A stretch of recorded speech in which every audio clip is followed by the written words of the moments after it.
Hi friends, welcome to channel. Karthigai Deepam சீரியலில் ரொம்ப சூப்பராக போயிட்டுருக்கு அப்படின்னு தான் சொல்லணும். ஒரு பக்கம் ரம்யா அண்ட் போலிச்சாமியார் 2 பேரும் ஸ்டேஷனில் வந்து நின்றுட்டுருக்காங்க. கார்த்திக் வந்து பார்த்தீங்கன்னா இவர் உங்களுக்கு ஏற்கனவே தெரியுமா ரம்யா அப்படின்னு சொல்லி கேட்குறாங்க. ஸோ இவர் யார், உங்கள் ஆஃபீஸில் வேலை பார்க்குறவரா அப்படின்னு சொல்லிட்டு ரம்யாட்ட கேட்குறாங்க.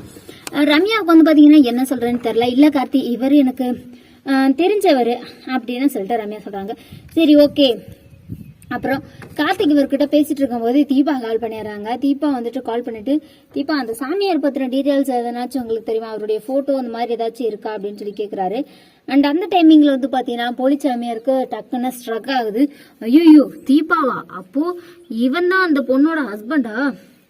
அப்படின்னா அவ்வளோதானே, அந்த பொண்ணு மட்டும் நம்மளோட போட்டோவை காட்டுச்சு. நம்ம சீக்கிரம், ஐயோ மேடம் டைம் ஆகுது, சீக்கிரம் நம்ம போகலாம் அப்படின்னு சொல்லிட்டு டக்குன்னு அந்த போலிச்சாமியார் வந்து பார்த்தீங்கன்னா ரம்யா கூப்பிட்றாங்க. ரம்யாவும் இதான் சாக்குன்னு சொல்லிட்டு, சரிங்க கார்த்தி நாங்கள் கிளம்புறோம், இவரை வந்து பார்த்தீங்கன்னா அனுப்பிட்டு வந்துடுறேன் அப்படின்னு சொல்லிட்டு அவரை அனுப்பிடுறாங்க.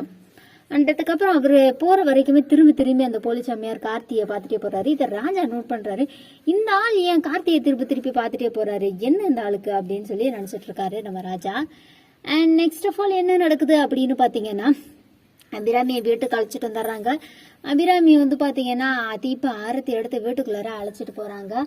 அண்ட் அதுக்கப்புறம் வந்து பார்த்தீங்கன்னா அபிராமி வீட்டுக்குள்ளே வந்தோடனே நான் இந்த வீட்டுக்கு திரும்பி வருவேன்னு நினைக்கவே இல்லைம்மா தீபா அப்படின்னு சொல்கிறாங்க. ஐயோ, அப்படிலாம் நீங்கள் நினைக்காதீங்க. இந்த வீடு எப்போவுமே உங்களுடைய தான், நீங்கள் எப்போவுமே இந்த வீட்டுக்கு ராணி தான் அப்படின்னு சொல்லி தீபா பேசுகிறாங்க. ஐயோ, இவத்தெல்லாம் தாங்க முடியல, முதல்ல இவளை எப்படியாச்சும் துரத்திடணும் அப்படின்னு சொல்லிட்டு நம்ம ஐஸ்வர்யா நினச்சிட்டு இருக்காங்க. அண்ட் அதுக்கப்புறம் என்ன நடக்குதா அப்படின்னு பார்த்தீங்கன்னா, உடனே வந்து பார்த்தீங்கன்னா ரம்யா வந்து கால் பண்ணுறாங்க. ஆன்ட்டிக்கு எப்படி இருக்குது தீபா, ஆன்ட்டியை டிஸ்சார்ஜ் பண்ணிட்டீங்களா அப்படின்னு சொல்லி கேட்குறாங்க. அத்தையை டிஸ்சார்ஜ் பண்ணிட்டு வண்டியாமோ, நீ வேணா வந்து வீட்டில் வேணா வந்து பாருன்னு சொல்கிறாங்க. சரி தீபா அப்படின்னு சொல்லிட்டு கொஞ்ச நேரத்தில் அம்மா இங்கே வந்துடுறாங்க.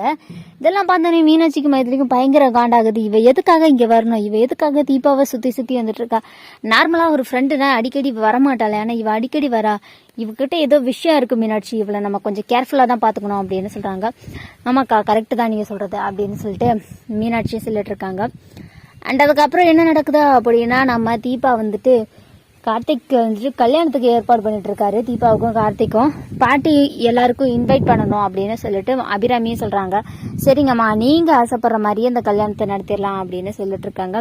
அதுக்கப்புறம் 3 பேரையும் கூப்பிடுறாங்க. ஆனந்த், அருண், கார்த்தி 3 பேரையும் கூப்பிட்டதுக்கப்புறம் என்ன சொல்றாங்க, இதுக்கப்புறம் உங்க 2 பேத்துக்கு இடையிலையும் எந்த பிரச்சனையும் வராதுல்ல அப்படின்னு சொல்லி கேட்குறாங்க. எங்க 3 பேத்துக்கு இடையில இதுக்கப்புறம் எந்த பிரச்சனையும் வராதுமா, நாங்க எப்பவுமே ஒண்ணுதான் அப்படின்னு சொல்லிட்டு நம்ம கார்த்திக் வந்து பாத்தீங்கன்னா சொல்றாரு.